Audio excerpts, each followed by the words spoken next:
I'm Forrest Griffin. Brian Caraway. And Lisa Tate. What's up, guys? This is Joseph Benavidez, UFC flyweight. Hi, this is Greg Jackson, and you're listening to It's MMAzing, and that is an amazing pun. Get it? Like MMA, but amazing? MMAzing. Radio.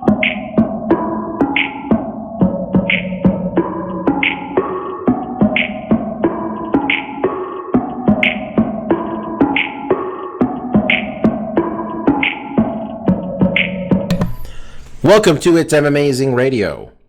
I'm your host, Dr. Law. With me, as always, DJ Mark. What's up? Also joining us this week, Lavender Gooms. Sad day today, boys. Love has died in Bachelor Nation. Katie Thurston and Blake Moynes, they broke up, man.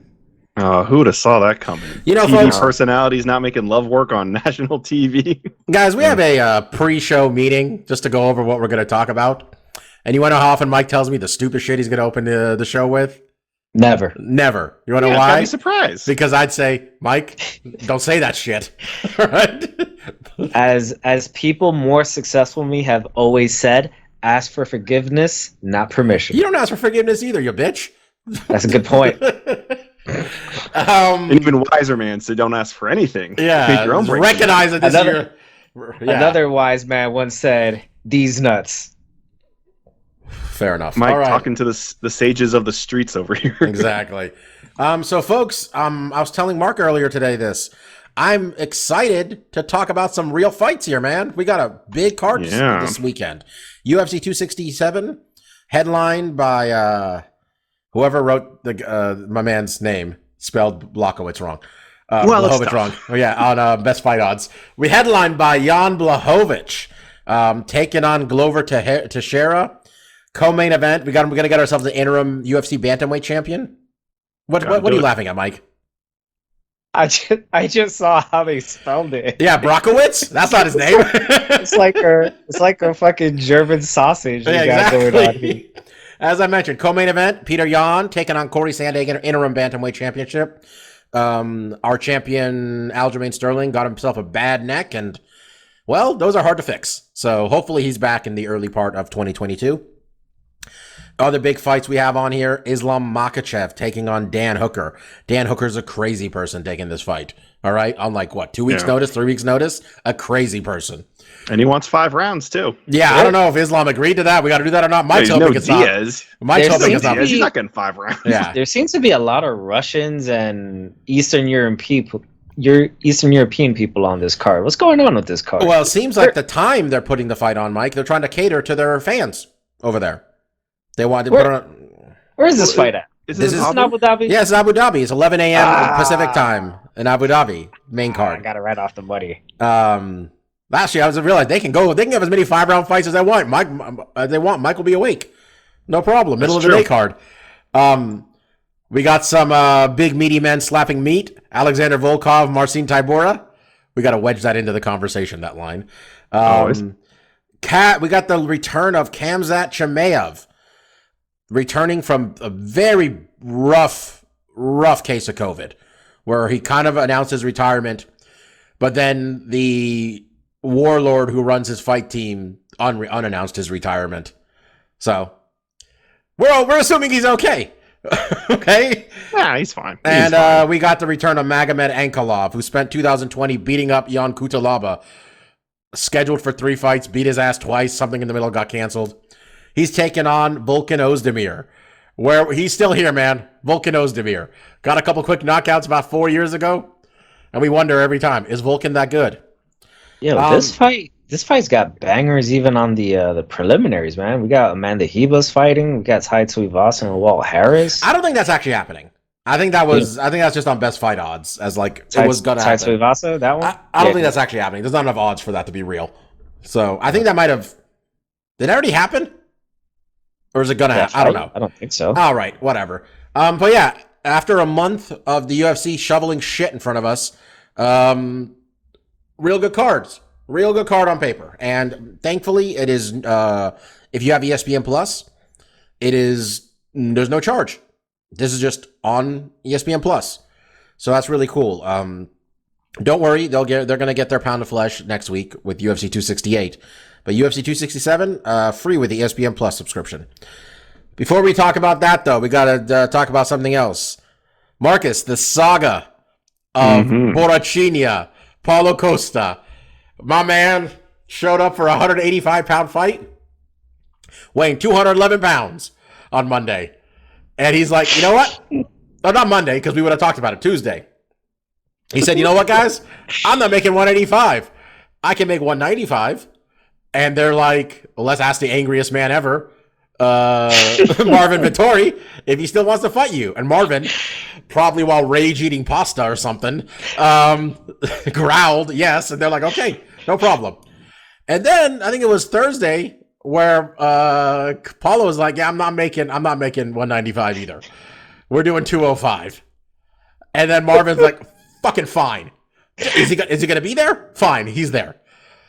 Still only the 20% for Marvin. He couldn't negotiate more money because he was getting 20% anyway. 40. Come on. What 20%? Like, there was a fun meme where he was like, it was Marvin sitting at a table with his team, and someone photoshopped Tony Soprano in there saying, "I would have gotten you at least 30%." Seems fair. Yeah. Only fair. Whether or not Paulo did this just to fuck with Marvin is up for debate because we've heard before that Paulo showed up at Fight Week 30 pounds over before. Marcus, the fight itself, we cannot dispute the man's fucking heart and willingness to throw down, huh?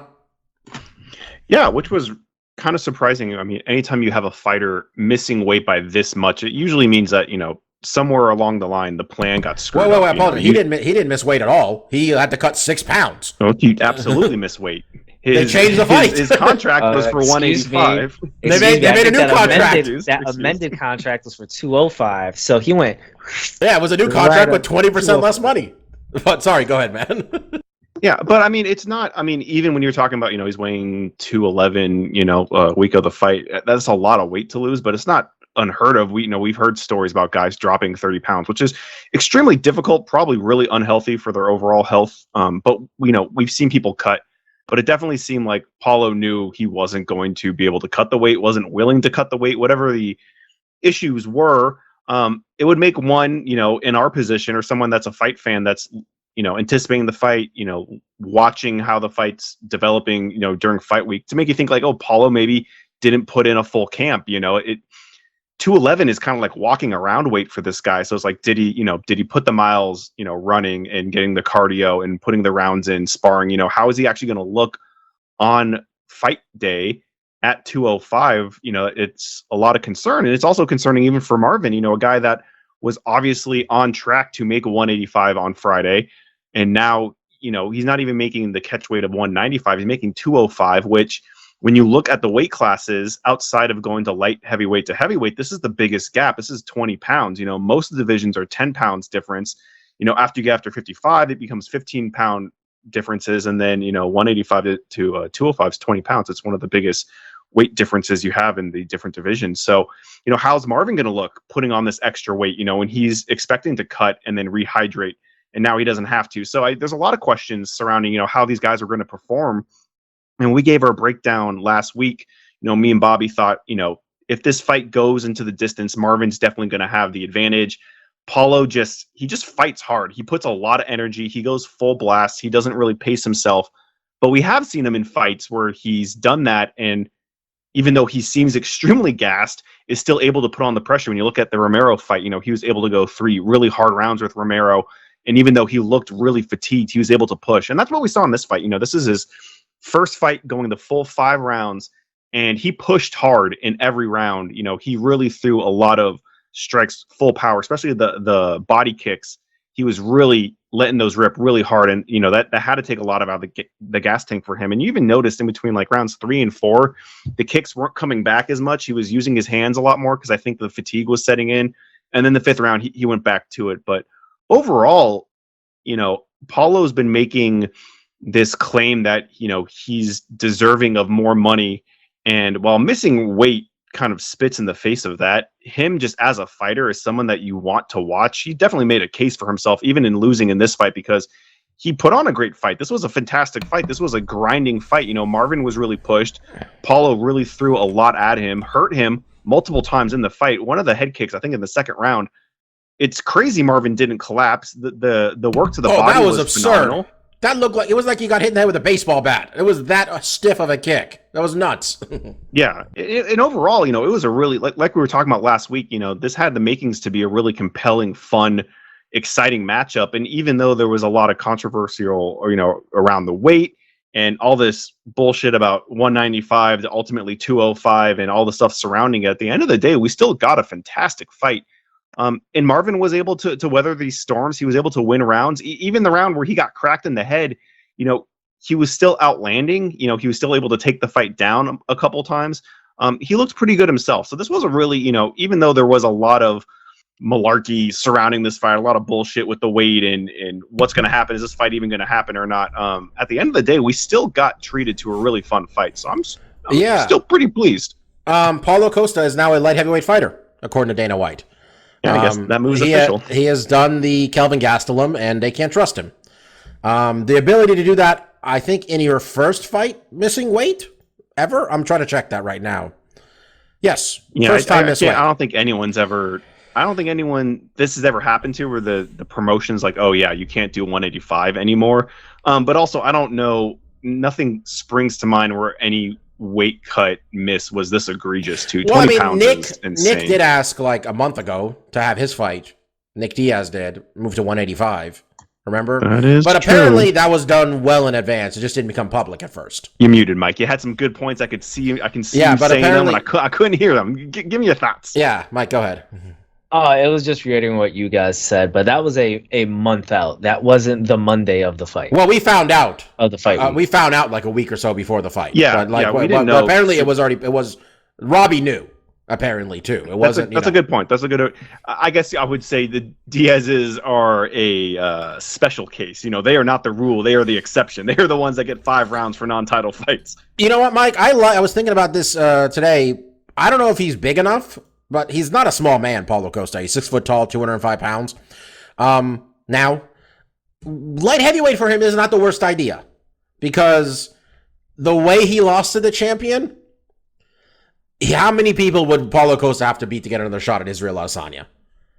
Like, that went as bad as humanly possible. So, light heavyweight's not... light heavyweight's got some guys now. I'm looking at the light heavyweight rankings. We got, like, after Glover as number one contender, we got some interesting people. We got Yuri Prochaska and Alexander Rakic. Those are 2 very young, talented guys. Then we got Anthony Smith, Thiago Santos, Dominic Reyes, Magomed Ankalaev, who's fighting this weekend. There's some space there for Paulo Costa to make a move and get top 5, top 6, top 7 with maybe a couple wins. What do you think of him in this weight class? I don't know. I would have to disagree with that, because I almost see him as a higher grade version of Ilar Latifi, who fought at light heavyweight. That's an insult, sir. That is harsh. I love Ilar Latifi, but this guy's... Ilar never got for a title, man. I don't mean that as an insult. That's why I said he's a higher grade Ilar Latifi, in the aspect that one of the biggest issues Ilar Latifi when he was at light heavyweight is that he was too fucking short. Yeah, but he's as tall as me. I'm exaggerating, No. but I think he's as tall as, like, he's 5'9". He's as tall as Paulo Costa. That's how Paulo's 6 foot tall. Yeah, and how tall are the people at light heavyweight? They are like 6'5" or 6'4". Okay, fair enough. Oh. I'm just saying, Daniel Cormier was champion of this weight class. Like, you don't have to be giant. I get what you're saying, Bob. All you need is a prodigious talent and be the second greatest light heavyweight of all time. If you're Daniel Cormier and you're that tall. I think you can argue the fact, you can look at some other guys that were 185 that moved up that weren't as highly regarded as Paulo Costa is, and had like done the really fucking good champion. Yeah, Jan. Jan was 85. Did he fight at 185? Confirmed that, but I think he did, right? I'm not mistaken. Okay. I was thinking mostly of Anthony Smith, right, who was not really sniffing 185 gold at all. Thiago Santos, who was kind of up there, but I think Paulo Costa made a lot bigger improvements. I was more so of a sure, wave. but he didn't fight at 85. I was sure. Jan? Santos did. Thiago Santos did. Santos, Anthony Smith. These are 2 guys that got into title contention at light heavyweight. So I think there's some merit to what you're saying, Bob. I don't think this is a great coming out party. if you're coming out to your new weight division is fighting another 185er that then beats you. I mean, and granted, Marvin Vettori may be one of the very best at 185. He may be, pound for pound, I don't want to speak too hyperbole, but like he's proving himself to be an asset and a real talent. I think he has to make this his look, unless his manager, which I believe is Waleed. Is Waleed a manager or just a translator or a coach? No. I would hope he's just a I like Waleed. He's a crazy person. But if your manager's like got some juice, which I don't know, I mean, fuck, Kelvin Gastelum's manager is Ali Abdelaziz, who's a scumbag, but Dana White likes. He can't negotiate Kelvin Gastelum back to 170. I think Paulo Costa needs to put on mass. I think Paulo Costa needs to, like, I don't know what he like 230 looks like for Paulo Costa, but I think that's what he needs to be closer. I think if you're fighting at light heavyweight, you need to weigh 230 pounds. I think the only problem is you look at Paulo Costa and it's like, put on mass. Like, dude can't get much more muscle, Bobby. Like, he's already kind of a little. I'm talking like we got to go Musamar Paul Harris style. You're talking about either like. He's already very juicy. Yeah, it's either he's going to pump more iron, he's going to get more ripped, which is just going to deplete his stamina even more. Like, he already has a stamina issue. Or he's going to put on some fat. And the fat might not be the worst thing in the world, really, as long as he can keep his cardio up. I mean, look at DC, and he's a heavy guy. He's carrying some extra weight around him. DC weighs but 240 pounds at light heavyweight, though, as a thing. Like, DC's that's true. A big dude. He had to cut a lot. Yeah. But, like, that's a guy that had, didn't have the physique of, what you would think, a world-class athlete would look like, but still had the stamina. So, I don't think light heavyweight's the worst move in the world. I do feel like this guy can make 185. I feel like there is maybe some circumstances in this fight that stopped him from doing it, and he made a bad situation worse. I firmly believe he didn't try. I don't think he tried. I think he did not. I think look he knew he fat. wasn't going to do it. He didn't want to do it, and I think it's a dicey, thing to play. Like thinking Marvin's going to just accept the fight, because Marvin easily could have been like, "No, you signed a contract at 185. You don't make the scale. Fuck you. At least give me my show money. And now I want to fight the champion. I want to fight Izzy again, which I don't think would be the UFC the UFC starts dicking around with him and doesn't give him his show money. They do that shit. They do it all the time. There was no fight. You didn't show. That's true. That bullshit. Yeah. No, I will see what happens with him, I guess, man. Paulo Costa, he's only 30 years old. I just don't know what Borrachina means. Did not know that means the eraser. Okay. He doesn't even have the best Borrachina Twitter account, man. We know it's Borrachina Depot, too. Shout out Borrachina Depot. Best MMA Twitter account. Shout out to them. I mean, I feel bad. They've lost a little bit of their steam since Tito's no longer an elected official, though. Yeah, that's true. That was the highlight of that Twitter account. Also on this card, let's mention the man. Let's give him his flowers, Mike. Bruce Leroy himself, Alex Caceres, has now rattled off 5 straight wins in the UFC. 5 of them things. 5 of them. And you know what? You didn't watch the fight. Mike. I didn't Mark, watch a second of the fight, but I'm still the one here repping on there. Bruce Mark, do you got anything to say about our guy Bruce Leroy still doing his thing? Just well done. No, it was a great fight, and I would encourage Mike. It's on ESPN Plus to go watch it because it was really fun. Choi, his opponent, was super game. The first round they were standing up, and Alex was holding his own, but then he started getting cracked. Alex fights southpaw. Choi's a right-hander fighter, and he knew to use the lead right or to even set up the right straight, and it was finding a home on Alex. Alex, even though it was a close first round, for the most part, got dropped. Got hurt pretty bad, and then even the second round, it's like, oh, it's looking more like the same.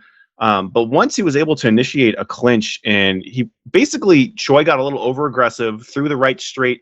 Alex stuffed underneath it, basically clinched up, got his back, and very quickly it went from back clinch to jumping on his back to get in the backpack, getting a triangle with his legs, breaking him down, getting him to the mat, and sinking in a rear naked choke pretty quickly. So it was a great fight. And it was good to see Alex utilizing the different skill sets when he sees himself coming up short. Like the striking, he was doing good. Like they were both trading shots and doing pretty good. But then Choi started taking over that aspect of the fight.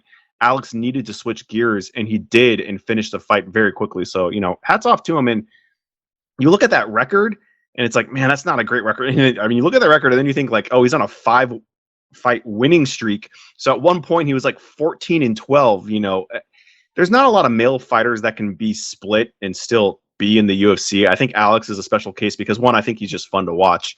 And two, a lot of his fights have been in the UFC. He's been fighting top competition for a really long time now, but it feels like he's really starting to make his stride here. But again, at the same time, like at this point, he needs to start fighting guys that are ranked, and we'll see how he does there, because, the record does speak, and this fight shows that, he still has some flaws in his game, but he's able to make some improvements and to get the W's here. So let's see. I think someone in the top 15 is probably next in line for him, and we'll have to see how he does there. But this was a good outing. This was a tough fight. He fought through. He was able to make the adjustments he needed to get the win. So, hats off. All right. Let's talk about some news that happened this week. Well, actually, let's talk about Fedor cracking Tim Johnson like it was fucking 2004, Mark. Fedor went out there, whoop-ah, left hook, right hook, unconscious Tim Johnson. I mean, that's even better than Fedor of the past. I don't remember seeing Fedor land 3 consecutive strikes so cleanly. Basically, he looked fast, Tim walked too. He walked into a right straight. He ate that. He followed it with a left hook, which almost seemed like it should have crumpled Tim. And then the right hook that followed right after, it was 3 punches in extremely short succession. And the right hook was just murderous. It landed right on the chin. Tim was completely out. And a great showing for Fedor. At 45, 42, like past his prime by far, but well into his 40s now. This was kind of a dangerous fight. Tim is a younger guy. He has heavy hands, and I think the biggest, kryptonite for Fedor in the past is that, if you can crack him, the guy tends to crumble now. He doesn't quite have the chin he used to. So it was a big win. Again, what does this win really mean in the overall standings or, whatever? It's like Fedor is always going to be a legend because of what he accomplished. I don't know what we're doing here. Josh Barnett wanted him. Alistair Overeem wanted That'd him. Be fun. His excuse for not fighting fights. His excuse for not fighting Junior Dos Santos was bullshit. Junior's got a lot of losses recently. By the way, Junior, stick with wrestling. They'll pay you better at this Fedor one. said that? Yeah. That was his reason. Fedor's fighting Tim Johnson in Russia. Come on, bro. Yeah. That's yeah. But he got it done, so hats off. My hats are just coming off all over the place this week. Now, one more question. Did anybody see the highlight of your guy, Mariusz Pudzianowski, fighting in KSW? No. Nope. There's like 50 fights of him fighting KSW. Okay, first of all, Mariusz Pudzianowski deserves your respect because the man is like 50 years old still doing this. He fought the greatest Senegalese wrestler of all time. Okay? I don't know what that even means. Serigne Ousmane Dia, a.k.a. the motherfucking Bombardier. Not the motherfucking part. His name is really the Bombardier. Oh, okay. Okay? Yeah. Pooch knocked his ass out in 18 seconds.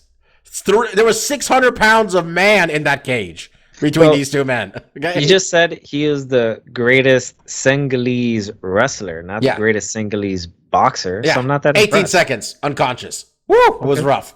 I just want to mention him because, I'm just impressed he hasn't had a heart attack doing this stuff, man. With all the chemicals running through his veins. Woo! KSW doesn't drug test. There's no way. Of course not.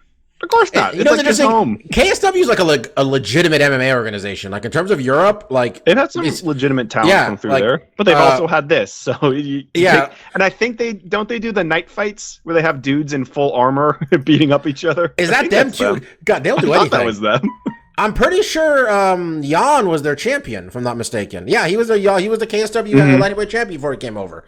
It's a real organization. I will say, props to him. Props to Fedor. 2 real old dudes getting it done. Also, Fedor, real tan. How much time is he spending on the Black Sea? Because, damn. That's fair. Yeah. Good question. All right. Correction. It was M1. Sorry. That's what I'm here for, Bobby. I'm here for the hard-hitting questions. Like Fedor, fake tan, real tan, who knows? Marcus Kayla Harrison fights on Wednesday. I don't know what the Wednesday thing is. I thought they're normally Thursday, PFL. Not a big fan of Wednesday because I'll be watching Dynamite on Wednesday. It's not when I watch my MMA. Kayla Harrison's going to go get herself another check, it sounds like. She is facing... What is this young lady's name who's being fed to the slaughter? Taylor Guardado. Kayla Harrison's a minus 3,500 favorite. 31 years old, Kayla Harrison has won. She only won one of these tournaments? Didn't she win in 2020 as well? Or was it canceled due to COVID? Okay, well, she already got it. She's going to get another $1 million check. She's gonna, and she's doing really well because Dana White has decided to disparage her, in the press, saying how she should stay over there. She doesn't want to come here and have to fight someone like Amanda Nunes, when that's literally the only person that's even in the zip code of the weight Kayla Harrison is, because she's fighting at lightweight, Mark. 55? She's fighting at 55. Yeah. I mean, she's 5'8". I don't know if she can make. I think she can make 45, but why? Like, she's the lightweight champion over there at in PFL. If I'm her, honestly, I'm not sure how much she makes for like regular fights in PFL. Let's say 50 grand. She gets the $1 million checks once a year. Why leave? I was gonna say, if the UFC's offering me anything less than $250,000 a fight, I'm not leaving. I don't even think I would take that though, because then that would mean you'd have to fight 4 times a year. There's not 4 women at 145 pounds. There isn't. I don't know what they're gonna do. I don't know. I think they would have her go in there, try to fight Amanda, and what happens if she beats Amanda? What happens then? Like, well, you fold up the 145 and division. let me tell you, the UFC doesn't know how to build her as a star. There's no way. It's just not going to happen. She's not the type of female fighter they build up. If PFL can pay her, Mark, I think like if they can drag another year out of this, and maybe Clarissa Shields is more seasoned by then, because right now Kayla would murder Clarissa Shields, the pro boxer. Is she 55 too, though? Aren't they both at Greg Jackson's? No, Kayla's at ATT. Oh, okay. Which so is Amanda Nunes, by the way. Just putting that out there. But Bob, I think that makes sense. That's their other biggest star that I guess is fighting at 55 too. Yeah, but she had a little bit of rough time in that first fight of hers. She did. It's not really. Even in a year, if she wins all her fights and looks better, she's still not going to be ready for. No, she's Kayla, but it's the only matchup they can make where anyone's going to be interested in a competitive aspect, right? I mean, right now it's just like you watch the Harris fights just to see her demolish somebody. You're not seeing like competition. You're just seeing like how good can she beat this woman up? How quickly and devastating can she do it? So I mean, yeah. She was talking wrestling too, honestly. She was talking about going to wrestling too. That makes sense. Whoever honestly, if they'll pay her and they asked her about WWE and she said, WWE, I don't want it. She's like, I have a kid. I'm not going to be on the road 4 days a week. If AEW would pay her, if she wants to wrestle, I think it's good. I think it's good for all these people to do all these things that will draw more eyeballs and make them more valuable to these cheap ass MMA promoters. Basically, sure. I don't know. What do you think? I think the biggest hurdle is just 155. Like we have a lack of talent at 45. I don't even know anyone of any name value that's at 155. So the UFC might just be full stop there. I'm not putting any money into like Dana disparaging her, because he'll do that to any fighter that's not in his roster. 10 years of doing it. That's what you do. 10 years of doing that, Ben Askren. And Cyborg for years, like Cyborg she's not that good. She's trash. She's not going to come over here. She's scared or whatever. Kayla won the Olympics at 78 kilograms, which is 72 pounds. Jesus. So she's 5'8", which I don't know how big Amanda's. I think Amanda's is like 5'6", 5'5". But she's not. I don't know how big Cyborg was. I don't know if Kayla is interested in cutting down to 145, but there's literally no human beings for her to fight at 155 in the UFC. There is no weight class. So unless Amanda wants to move up to 150 to do this one time, like why there's no reason for her to come.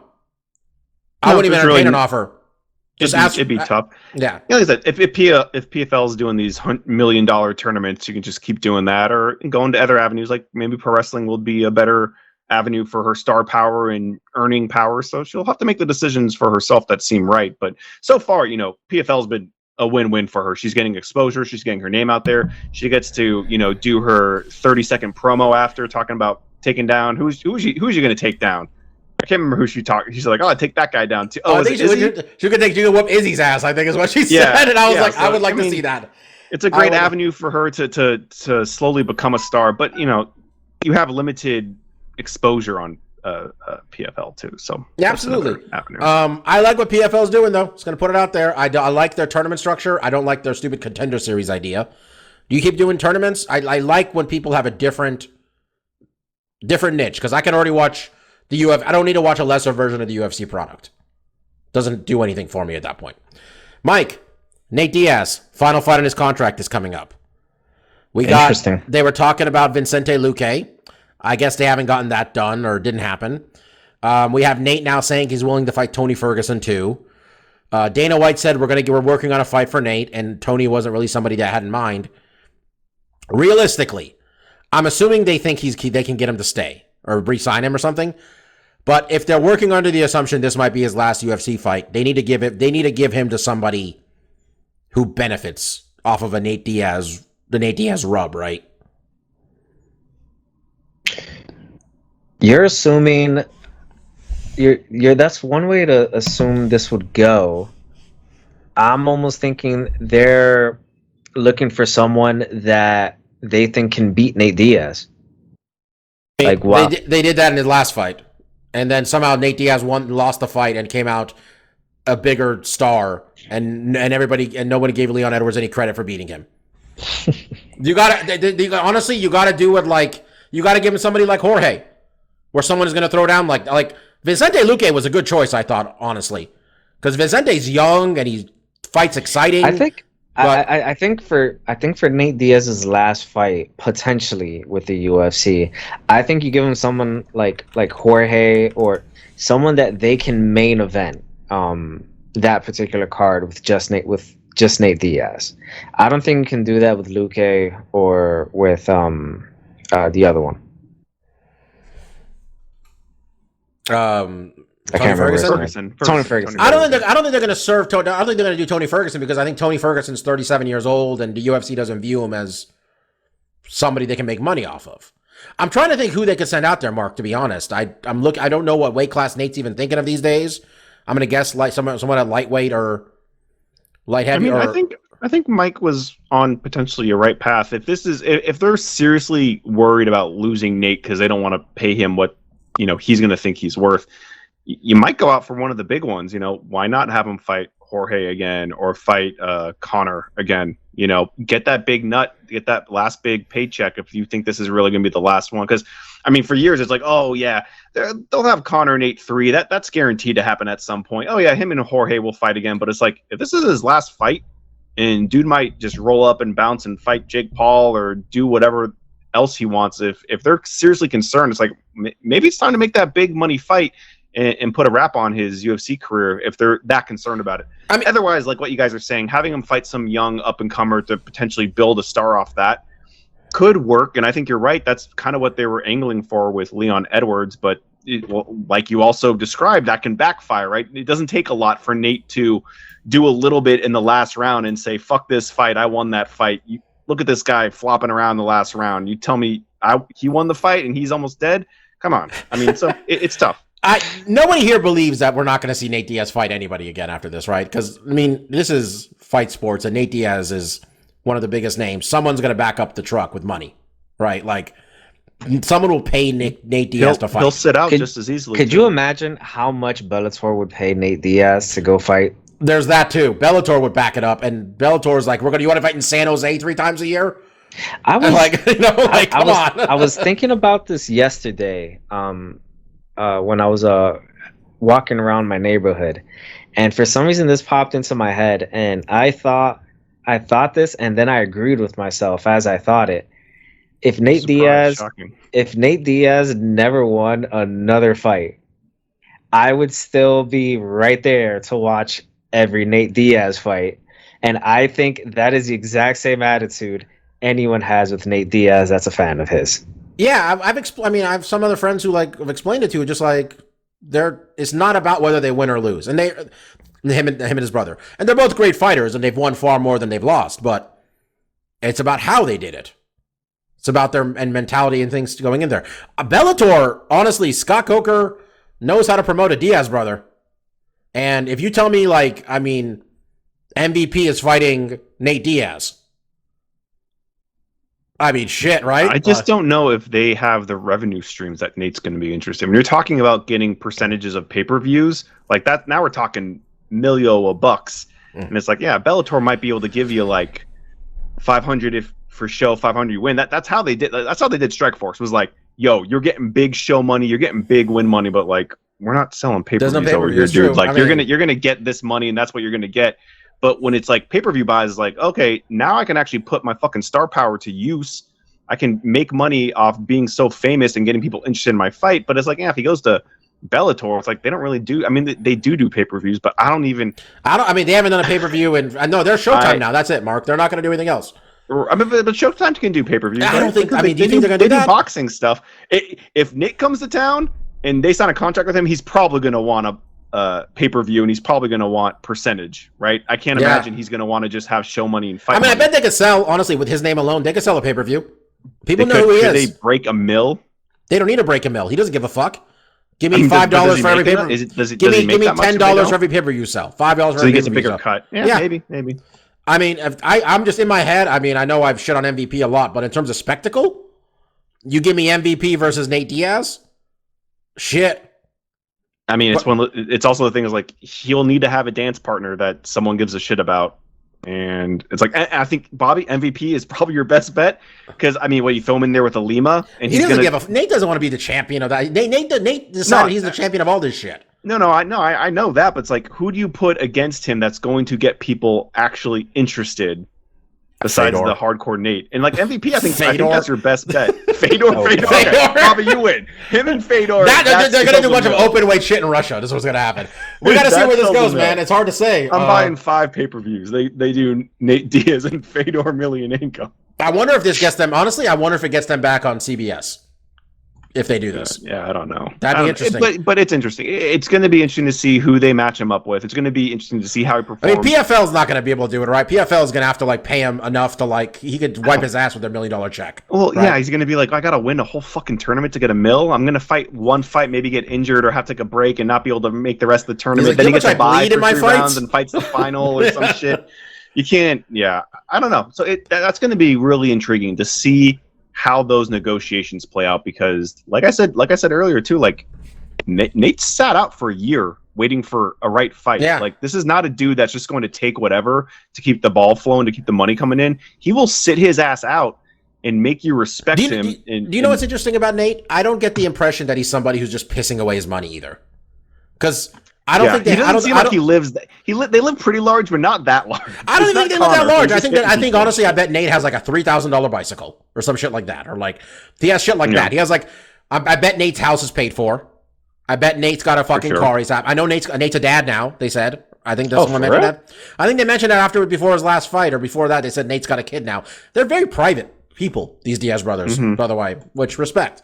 I don't think he needs to do this.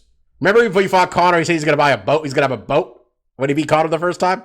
He doesn't need to do this. So we'll see. And he plays the game so well. I have complete faith that Nate's going to come out of this fine, whatever he does. Oh, yeah. Whatever he ends up doing, he's going to make bank. So before we talk about the UFC 267 picks, I just want to mention that our long national nightmare is over. Ariel Helwani, Brendan Schaub. Brendan Schaub has waved the white flag like a bitch. He has walked onto the carrier to sign the surrender papers like a bitch. Ariel 10-7'd him, as everybody is saying. So, Brendan Schaub, tail tucked between legs. Ariel Helwani, and for the 4 people that get this joke, remains CEO of PF Chang's. Let's go ahead, folks. I really wish other people you guys were more into this stupid story. It was so stupid, it was hilarious.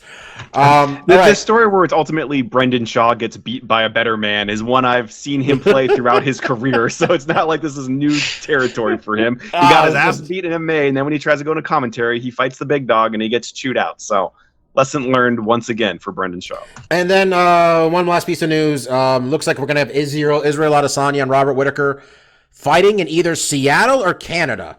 On February 12th, 2022. If it is in Seattle and the card is good enough, I'd actually be interested in going to that. But we got Australia versus New Zealand too. Last time we did it in a stadium in New Zealand or Australia last time? Australia, right? Australia, yeah. I think Australia. I don't know what's going on with Izzy and his feelings about his home country, but the whole team seems furious with the way the government's treating MMA. Mm-hmm. So they're like, I think them fighting in Seattle will be cool. I don't know if it's in the Key Arena because that was a really old arena. That was old when we went there like a decade ago. Yeah, but So they just have they just have an NHL team just started this year.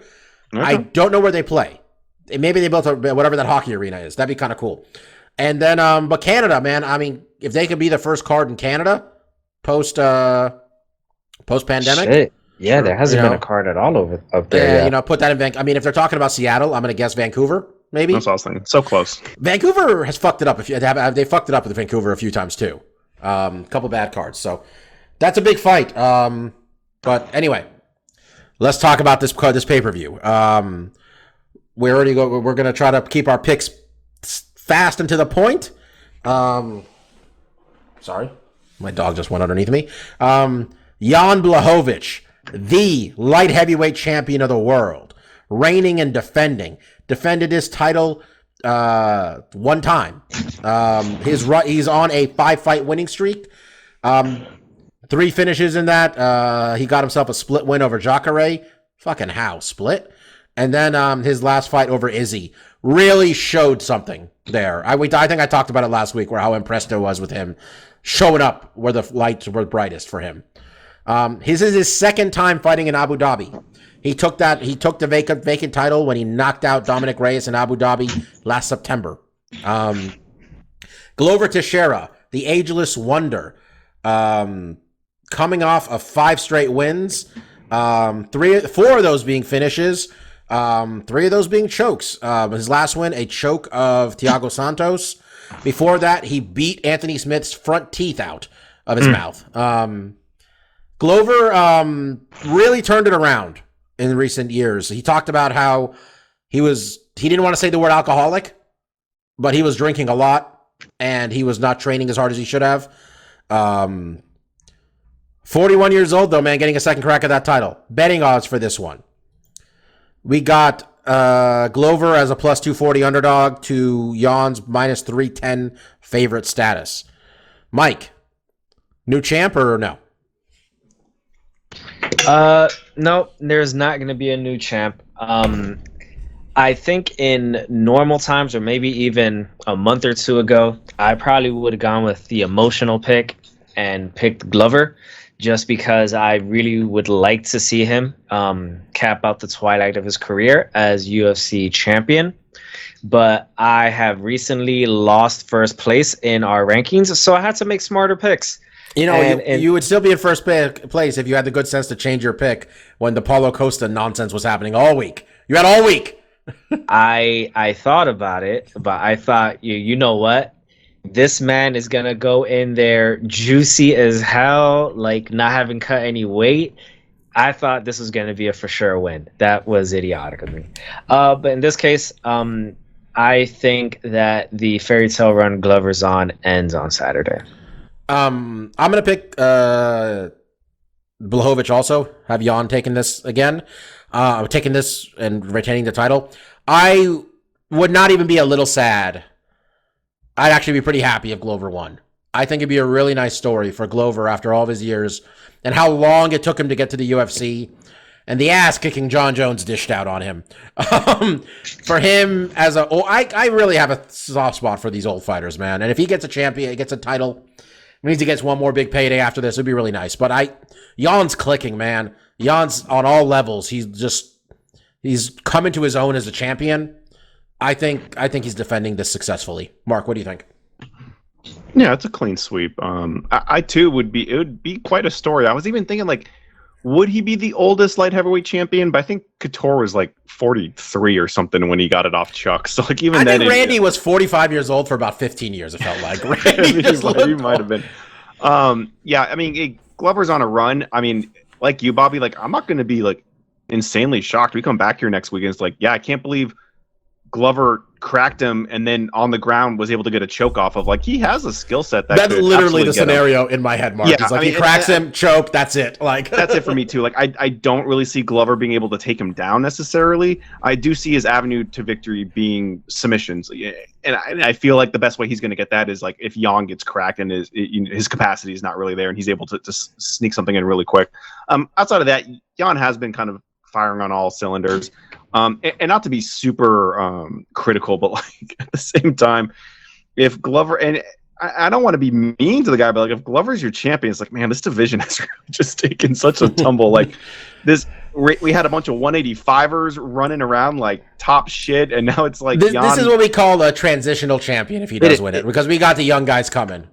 Yeah, Like, and that's very true. Like this is definitely a division that has just had a lot of change. We had a reigning champion that was demolishing everyone. Now that John Jones and even DC is out of the picture, we're seeing some of these other guys kind of come to fruition. And Glover's one of those guys. And I think, like you said, he made lifestyle adjustments that have really improved his game. So yeah, I'm picking Jan. But like you, like if Glover gets a submission win, like that's just going to be fun. You know, he's worked really hard. He's made the adjustments in his career. I just feel like it's a little too late for him.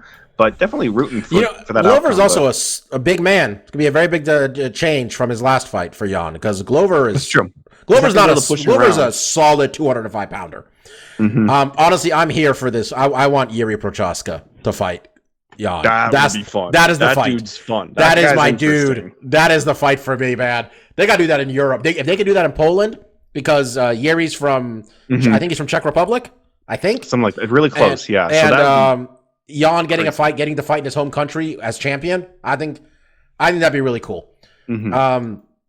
Co-main event: Peter Yan did maybe the stupidest thing any champion's ever done in a title fight. Mm-hmm. Need a downed opponent. He had plenty of time to do it. To think about it, he need the shit out of Aljamain Sterling. Knocked him silly. Lost the title. This was supposed to be the rematch. Aljo's got a bad neck. Hopefully they get that fixed by early 2022.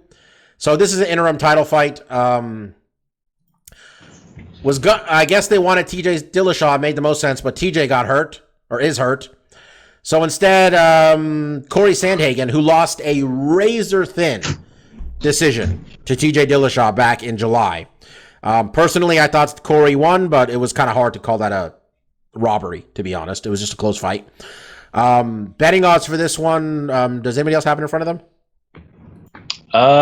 Yes. Go ahead. I do, as I stall for time. Peter Yan is a -265 favorite. Okay. And Sandhagen coming in at +210. Mark, who do you got? Yeah. I mean, on a lot of levels, this fight reminds me of when he fought Jose Aldo, right? Like, he's fighting someone that maybe didn't win his last fight to get it, but a lot of people thought he won. And at the end of the day, I was like, that was Peter Yan and Aldo, right? Am I mistaken there? Yeah, you're right. So, and I feel like I thought Yan was the better fighter there. I think Jan's going to be the better fighter here. But Corey Sandhagen, like leading up to the TJ fight, even though I picked TJ, like I've been on this dude's train for a while. I keep forgetting that Sterling just smoked him so quickly. But like I don't think you picked TJ talent either. I think you actually. You're surprised. I'll look. It doesn't matter. Well, yeah, I wouldn't be surprised because I've been really high on Corey. But yeah, Peter's just been. I mean, in my eyes, the champion. He made an error in judgment that cost him the belt, rightfully so. It also reminded me in that Alex Caceres fight. He also got kneed as a ground opponent. And I liked Jason Herzog took a point away immediately. That was a good call. But that all being said, yeah, I think. Oh yeah, side note: was it DC the one complaining about them taking a point? And I'm just like, he's like, oh, you should have given him a warning. I'm like, he told for him the between knee or for the eye poke. Oh, the eye poke. What am I thinking? Yeah, I'm talking about the other thing. Yeah, I'm talking about the eye poke thing. Yeah, that was nonsense. What do you mean you're going to give him a warning? They had the rules beforehand. They know the rules. No warning. It is completely up to the referee, and maybe it's time that the general rule that we all agree on is like, oh yeah, you get one free eye poke and a free nut shot. You get all this free stuff. Like maybe we shouldn't be giving them free anything. Maybe they need to, make sure they don't poke dudes in the eye and kick them in the nuts and then not do it after the fact. But that all being said, unless Peter Yan again has a mental lapse and does something stupid like soccer kicks him on the ground, I do feel skill for skill, he's just a little more polished and he should get the W here. Mike. I believe we're going to be sweeping this one. I'm going with Peter Yan as well. Nothing he has done in the last year and a half has shown him to not be the best bantamweight in the world. All right. You picked Mike picked Dillashaw and Stefan picked Dillashaw. You and me took Sandhagen. Fools Also, we were. also, Mike spelled Corey Sandhagen wrong in the tag for the article, so it took me an extra 3 minutes to find it. Well, so you know, thank you for that, Mike. Well, Appreciate it. Shit happens. I love Corey Sandhagen. I'm all about the way this dude fights, and honestly, wouldn't be even a little bit surprised if he won this thing. This would be not even a mild surprise because he is that good. I need to stop picking against Peter Yan. That's it, folks. I need to stop picking against Peter Yan. I do it too much because I'm going to talk myself into if he wins this fight, I'm going to talk myself into picking Aljamain Sterling to beat him in a fight where we saw the first time it was not going so well for Aljamain Sterling towards the end there. Okay. I got Peter Yan, man. He's looking good these days. He's just looking sharp, knocking people out. Just, don't be a dumbass. And it's going to be really interesting if he's the interim champion because people are going to view him as a real champion. Yeah, kind of. Yeah, I mean, it's going to be interesting. Clean sweep on that one. Let's see if we got a clean sweep. I think we're going to have a lot of clean sweeps. As good as this fight card is, I think there's some pretty clear favorites in what's coming up here. Daniel Hooker, crazy person, is taking on... Call him Daniel Hooker? Dan Hooker. Is that better? I mean, yeah, it just sounds... I know his name is Daniel. Well, it says Daniel on Best Fight Odds. It says Daniel. So, Dan Hooker. It's like 3-week notice he's taking this thing, right? Or some shit like that? Well, I guess or less. I don't know. Yeah. Something like that. Taking on Islam Makhachev. Nobody wants to fight Islam Makhachev. For good reason. He fucks people up. 20-1. Adriano Martins should put that on his resume that he's the one win over Islam Makhachev. Knocked him out in 1:46. Coming off of beating Thiago Moises, rear naked choke. Took him 4 rounds to do that. Dan Hooker, when was the last time we saw Dan? Was it Chandler? The Chandler fight? Or he had one after that? He fought 4 weeks ago. That's why he's doing this fight. He fought Nasrat Hakparast, UFC 266, won a 3-round decision, and is now taking on Islam Makhachev a month later. That's a man that's trying to, use the fact that he's in the United States just to his advantage before he has to go back to New Zealand. Don't they quarantine for like 2 fucking weeks and all? Yeah, it's not great. He said he's moving. Yeah, he said he's one of the guys moving. He's like, fuck this visa stuff. He's not going back home. So, he's a plus 440 favorite, or 440 underdog. Minus 650 for Islam Makhachev. That's a massive favorite. No one in their right mind is going to pick against a favorite that big. I got Islam Makhachev. If it goes 5 rounds, I honestly don't know who that helps. Because that's the rumor. Is like Dan. Did they decide to have it go 5 rounds? Well, Dan said I want it to be 5 rounds, and Islam said that's not good for you. And then Dan's like, well, that sounds like a yes to me. If it goes 5 rounds somehow, if they decide it's 5 rounds, I don't think that helps. I don't know what helps, to be honest. But I don't think he's winning this. I think he'll survive, but I think he's losing pretty handedly. Mark, what do you think?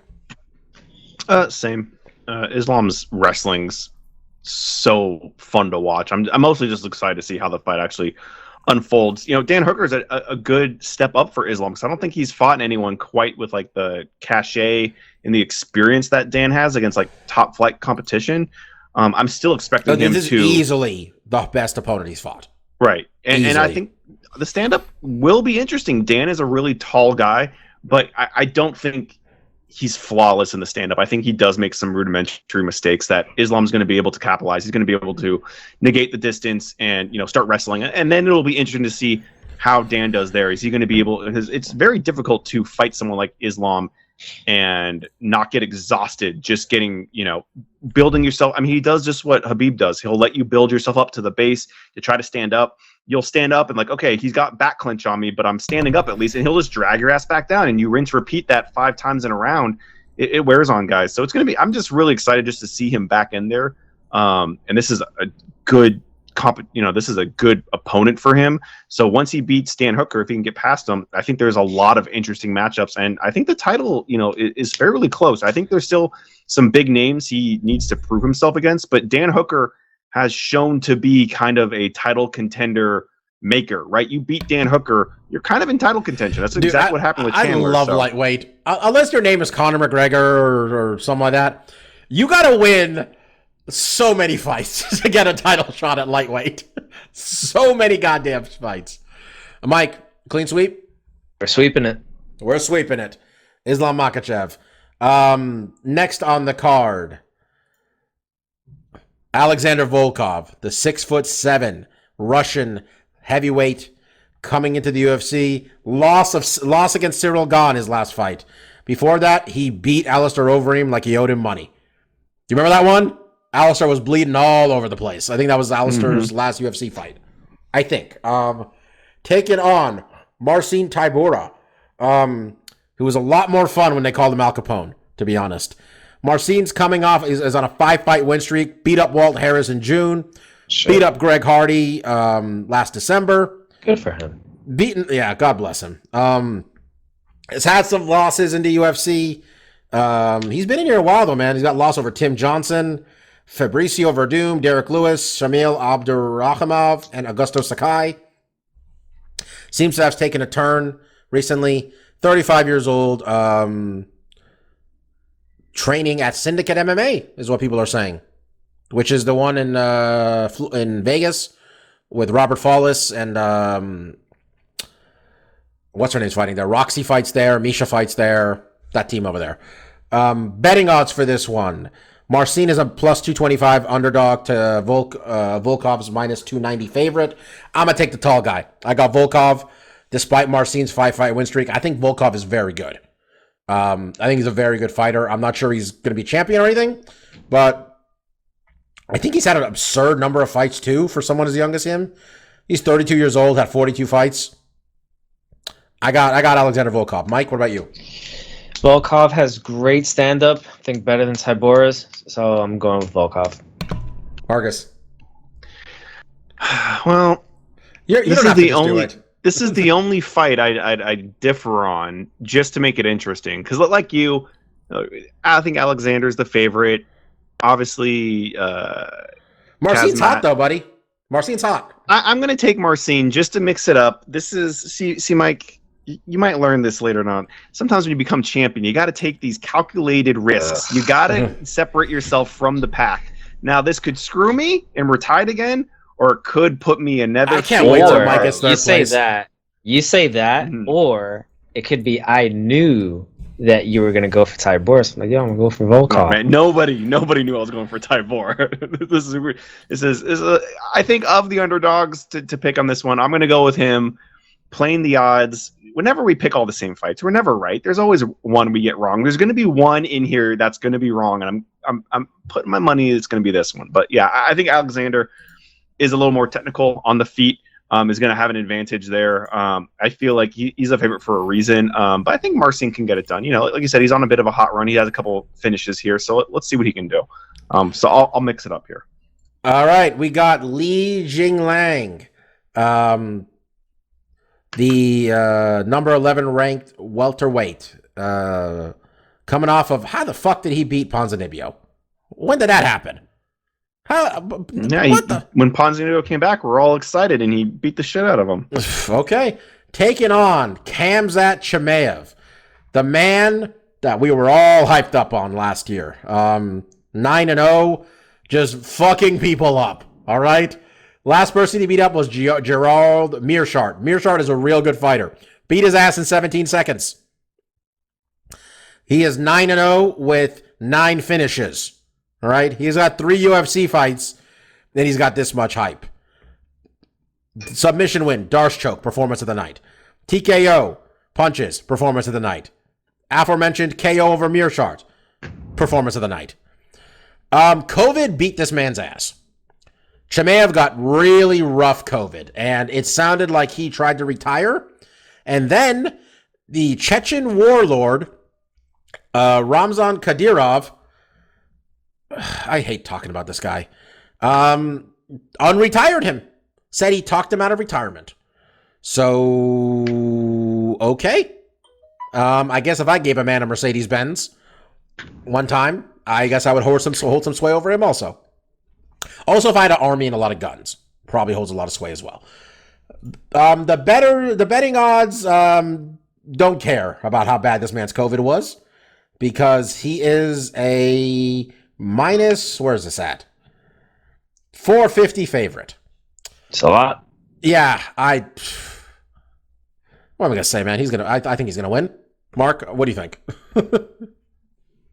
I think he's gonna win too, but I wouldn't sleep on Lee. Because this has been a guy that has surprised me in the past. This would obviously the biggest upset he's been able to pull off. But like you said, with his Ponzinibbio fight, I was like, well, yeah, Lee's kind of a slugger. He likes to get in there and bang, and Ponzinibbio is a more technical striker. Now, obviously, Kazmat is a fantastic wrestler, a great grappler, but he's also shown like he's pretty competent on the feet. He knows how to stick up there, defend himself, and do damage. But he also knows, like, if it's not working his way, he has that wrestling to fall back on. I picked Marcin as my big upset, but like I'm not going to be super shocked if Lee pulls something off here because he has heavy hands. If he can get it done, like I kind of foresee I think he's got to drag it out. I'm basing this entirely off the fact Lee. I'm basing this entirely on the fact that maybe this guy's got some long-term COVID. If he does, he shouldn't be fighting. But if he's got some long-term COVID issues that he can't make. But he was winning so handedly. I see your point though. Lee is tough. Lee is very tough.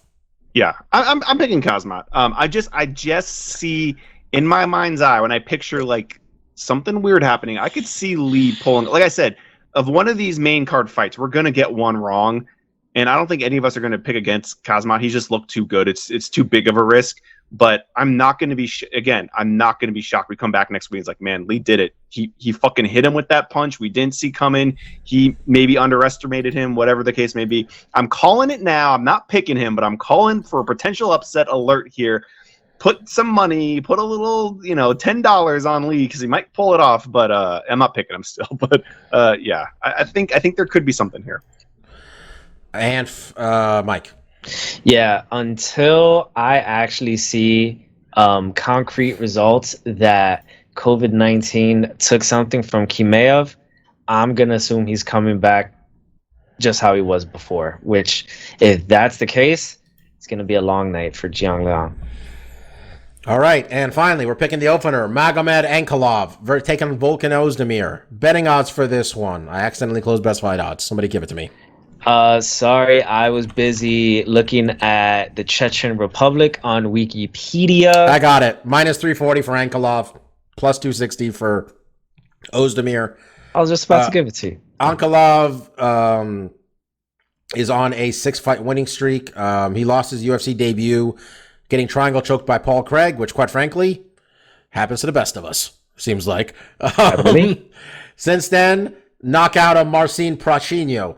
Decision went over Klitzen Abreu. Knockout of Dalcha. I can't say this man's last name. Knockout of Ion Cutelaba. And, fuck it, let's do it again. Another knockout of Ion Cutelaba.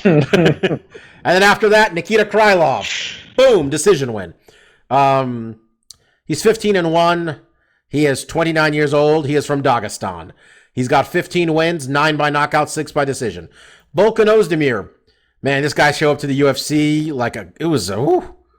he showed up, beat OSP, knocked out Serkinov, knocked off Minowa. They're like, let's give you a title shot against Daniel Cormier. Didn't go well. Then he fought Anthony Smith. Didn't go well. Then he fought Dominic Reyes. Didn't go well. Turned around, wins over the legend Ilir Latifi and Alexander Rakic, which is a win that is going to look even better, I think, in 2 years. Coming off of getting his shit rocked by Iri Prochaska. I can't pick Volkan Ozdemir in this fight. Like, Ankalaev is a killer. And there's times when Ozdemir fights, Mark, and I'm just like, we had this guy as a top 5 light heavyweight? Easy. And then there's other times when, like, he looks like he is. He's very inconsistent, though. He has such a great little knockout thing. I mean, probably from the fact, I don't know how great his English is, but he would knock someone down, then he would just point to his wrist like, "Yo, no time. I don't got no time for this shit." He got no time. Yeah. He's Swiss, 32 years old, no time. Yeah, I can't pick him. He's too inconsistent. Mark, what do you think? No, I'm with you too. I got Ankalaev, obviously. I do too. And I'm not like I think about the fights I've seen with Ankalaev, and like they don't really spring to mind. Going just purely off record momentum and all those things, I got him. Mike? You would think, considering Ozdemir is Swiss, he'd have, all the time in the world. That's kind of what they're known for. That was terrible. I knew it was coming too. There was going to be some terrible joke. Some terrible joke. Stop hating. I'm picking Ankalov. Okay. All right. I think that's it for the MMA talk. I don't think anything else happened. Try to see what's going on. Besides crazy people protesting Brooklyn Nets games. That's a thing. By the way, Mike. I heard something about that on Power 105, which is one of the hip hop stations over here. And one of the dumbass radio hosts was like, "Oh, I support Kyrie." So that dude's an idiot. I don't know who it was, but he's a dumbass. Him and Kyrie. By the way, I think Ariel Hawani said that whoever comes out to... are you guys in on the Island Boy meme? I'm an island boy. Yeah, okay. This song is wonderful. I think Ariel said whoever comes out to this song gets like a big feature segment on the MMA Hours. Go to the rain. Mark, are you familiar with this? Island boy. Negative. I'll send you the video part. We'll send him the video for after the podcast. We'll talk about it. In other news, this guy missed weight on the Contender Series and called his Afghani opponent a terrorist. Not a good move, bro. Good move, bro. Way to go. There. Good pivot there. Oh, it's not about me missing weight. That guy's a terrorist. Like, yeah, looking great, buddy. You're making all the right decisions. He went for the George Bush approach of like, I'm just going to say 9/11 and hope for the best here. See if that distracts people. Oh, wait, Bobby, did you mention where the guy is from? Because Mark is probably thinking it is some redneck from like Arkansas. They booked an it Israeli against an Afghani, and they thought it was going to go well. No, okay. There's already... In fairness, I mean... They'll say you can't miss weight. You can't miss weight. Oh, okay, all right. I thought you were going to say. What am I going to say? Afghanistan's a poor country that never attacked Israel. Like, what do you mean? What do you want me to say? Like, it's not even that. All right. Let's do stuff we like. Stuff we like. Let me go first. Mine's pretty quick. Okay. So I probably talked about this show when it first premiered last year. You're not even talking about Dune after all this shit last week? I'm still like an hour in. Okay, fair enough. I got some Dunes. Don't worry. I got your Dune covered. All right, no problem. So it's the second season to this show, Love Life. It was a show that the first season starred Anna Kendrick of Pitch Perfect fame and Scott Pilgrim versus the World fame. It premiered right around the time. No one says Scott Pilgrim versus the World fame. Yeah, I mean, she's Anna like Kendrick. a very small we all love Scott Pilgrim, but she was there's not one person who's saying Anna Kendrick is known. She was in it. She was in it, and then she started dating the director, right, Edgar. So there's some connection there. I didn't even know that. Yeah, I heard that. She'll always be Stacey Pilgrim to me. Anyway, Love Life is a show that premiered right around the time that HBO Max actually started airing, and it was a very good show. I loved it a lot, and I saw on Instagram that Love Life the second season is actually premiering. I actually did premiere earlier this week, so I'm very interested to give it a watch. Some people you may have heard of that are going to be in it are Blair Underwood, Leslie Bibb, Jessica Williams from Daily Show fame, Janet Hubert, otherwise known as Aunt Viv #1, is going to be in this season, and Keith David, otherwise known as Frank and Beans guy from There's Something About Mary. AKA Vice President Keith David from Saints Row, The Last Game. God bless him. Also known as the President in Rick and Morty as well.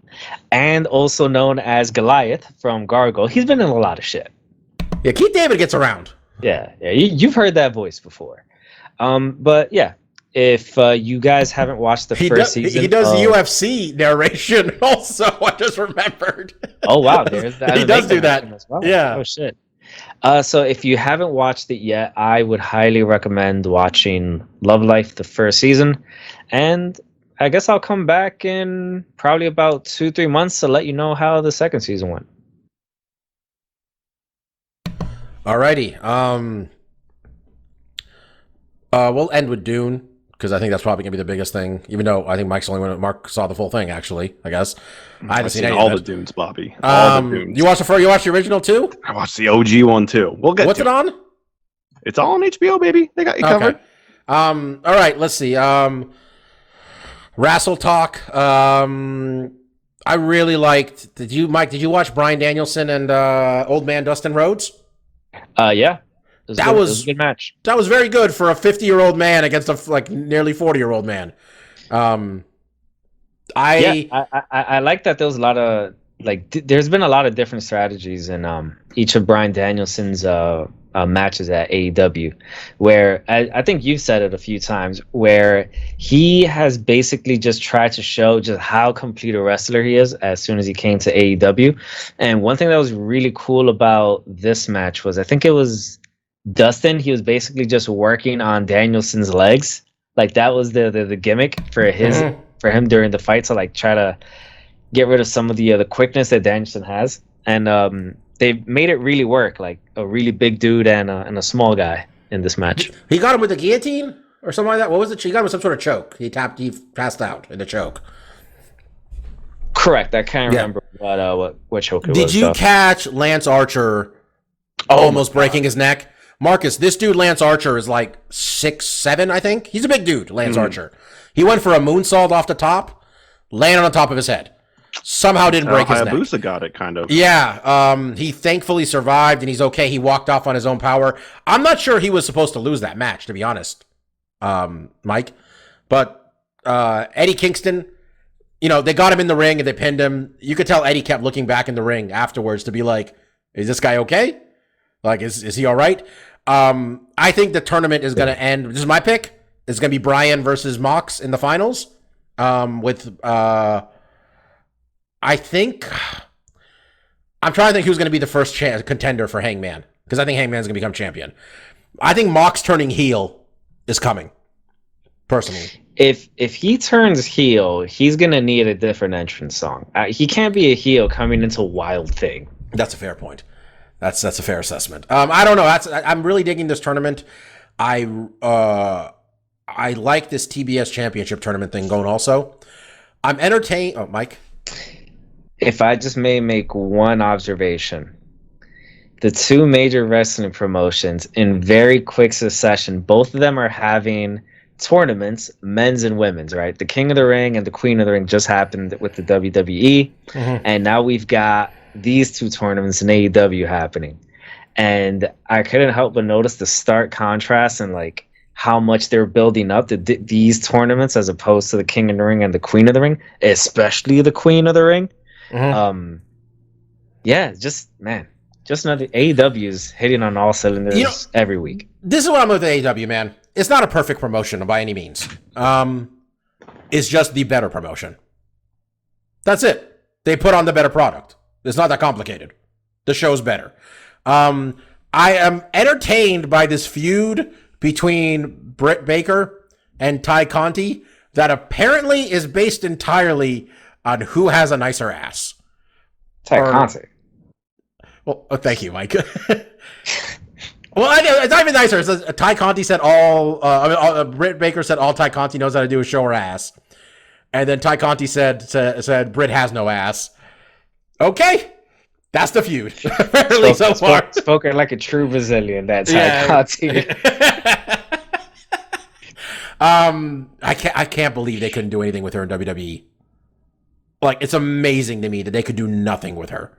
What's really amazing is that it's not even that she got lost in the shuffle of the main roster, which you would almost expect that from being under the watchful eye of Vince. But from everything I've heard, Triple H is normally a lot better down at NXT, right? It seemed like they kind of train everybody the same way. It seems like sometimes over there, and there's differences. Not everybody looks exactly the same, but they all kind of the NXT people all punch the same. They all kick the same. You know what I mean?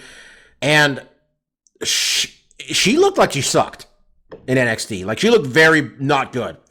And my understanding is Dustin Rhodes is the one working with the women mostly in AEW. He's the head trainer for the women. He's killing it. He's such a good trainer. And I think it wasn't that complicated. It's like, oh, you're a judoka? Let's have you throw people around. Oh, you know how to strike, actually? Let's have you do that. Let's make it look like you know what you're doing here. They're just putting on a good show. We're, I think, 3 weeks out from Full Gear. Full Gear. And Mark, it sounds like they're very much set up for the fact that they're gonna have Jorge Masvidal wrestle in a 6-man tag. I think that's where we're headed. All right, that's easy enough. Oh no, I think it's a 10-man tag. Even better. But I think the whole gimmick is if Sammy Guevara's, I think I told you who he was last week. If Sammy Guevara wins this week, he gets to choose which members of American Top Team wrestle. And he's definitely picking Jorge Masvidal. And they can hide Jorge in a 10-man not to get hurt. So I feel a little bit better about that. He can go in, get Walls of Jericho or something, go home. Anyway. But yeah, that's it. I'm, looking for a new show to watch. So that's what I probably should go back and finish What If and maybe start watching Squid Game or something. But anyway, Marcus, what do you got this week? Yeah, before we get into Dune, I do want to mention Guardians of the Galaxy. The video game comes out today when you guys are listening to this. And I've really enjoyed these bigger AAA Marvel games. I know Avengers didn't really set off a lot. I mean, a lot of people did not like that game or like what they were doing with the game and some of the adjustments they made with that game, even though they weren't playing it. People were very upset about some of the stuff they'd done. I enjoyed that game. I love the Spider-Man games. So I've always been very excited about Guardians when they announced it earlier this year. It got a lot of the backlash that the Avengers game did, where it's like they're not using the MCU actors. They're kind of taking their own spin on it. And people just I've really written this game off when it was first shown, just saying like these look like knockoff characters. The game doesn't look fun, yada, yada, yada. I was always really excited for it and was somewhat relieved today to find the reviews are pretty positive. It's middling around in that 8 range, which is really good for all the negative press that it was getting beforehand. Mostly what I've heard, because I've not played it yet, is that the characters in Guardians are very well performed and written. The story itself is fun and interesting and goes in some good places. And mostly I heard the combat is not great, but manageable. Definitely not a highlight, but overall that the game's very fun and interesting to play, and I'm excited to play it. So I was just glad to hear that it wasn't a complete train wreck, because what I saw in all the trailers leading up to it, I was like, this looks pretty good. I don't know why everyone's hating on this, because it looks fun to me. I'm still excited for it. So I'm really excited to try that out. I should have mentioned last week, they did release the last character for Smash Brothers Ultimate, Sora from Kingdom Hearts, which was a character that a lot of people were interested in. And overall, I just wanted to kind of just give the game a shout out, because what a massive undertaking this game has been for Sakurai, the developer for it, and kind of like the director who's been doing, I think, all the Smashes, maybe even since the N64. Ultimate was just a Herculean task where they're basically taking all the characters that they've done from the other games and throwing them into one, and they had 2 seasons of DLC with characters that seemed unimaginable. Some of the crossovers they pulled off, especially Joker from Persona, Hero from Dragon Quest. Sephiroth from Final Fantasy VII wasn't super surprising because they already had Cloud. Terry Bogard was out of nowhere and easily became one of my favorite characters in Smash. And then Sora was a really good way to cap it off. So it was really fun to watch Sakurai do his last direct. And I kind of hope it's his last Smash game, just because he's been very vocal about like how much work and energy it takes for him to produce these games, and how much of, kind of sucks away his life to kind of do this stuff. So I'm very thankful. It's such a fun game that I've gone back to over and over again when new characters come out, or just it's just a fun game to jump into just when I just want to hit some shit and just beat up on some wacky characters. So I want to give a shout out to that. And then mostly this week, I've been watching a lot of Dune. I had never seen Dune before. I have always heard about it. It's obviously been a huge pillar in like the sci-fi community. Especially, I was kind of watching Star Wars and people would bring up Dune, and I just knew it had to take place in a desert, and there was giant worms and there's some drug called spice, but never really got much more than that. But Christine, my wife, was a huge fan, so she wanted to watch the original one before we watched the new one. I was totally down. I was intrigued to watch it. I found out later David Lynch did it, which I want to like David Lynch. The only thing I've seen of his that I've actually enjoyed has been Twin Peaks, because I watched Mulholland Drive, and that movie didn't make any fucking sense. I was so confused. And OG Dune, I kind of recommend watching it before the new one. It definitely helped me understand kind of what was going on, because I think that OG movie does do maybe a little too much hand holding, kind of telling you like, okay, they literally in the first like 5 minutes are like, here are the planets. This is House Atreus. This is House whatever. Like they kind of really try to spell it out. And I think in a post Game of Thrones world where we're kind of used to these houses fighting for, different spots and, the hierarchy of the galactic standings or whatever, it wasn't that hard to follow. That's my main thing is like, I watched the original OG Doom and it was pretty easy to follow. And it definitely helped. Then watching this new one is like, okay, I'm familiar with who these characters are, who they're portraying, and the slight differences they make. And I really enjoyed both movies. I mean, obviously the original one, some of the special effects have not aged well at all. They looked, it's hard to believe even in like the 80s, they didn't look campy then. But definitely, today's CGI world, like just really stand out like a sore thumb. But like overall, the movie was enjoyable and fun. And then this new one, I really enjoyed. I thought it was a really fun ride, especially, having the familiarity with the characters and what's kind of going on. I wasn't getting dragged down in the minutia of different names I didn't understand.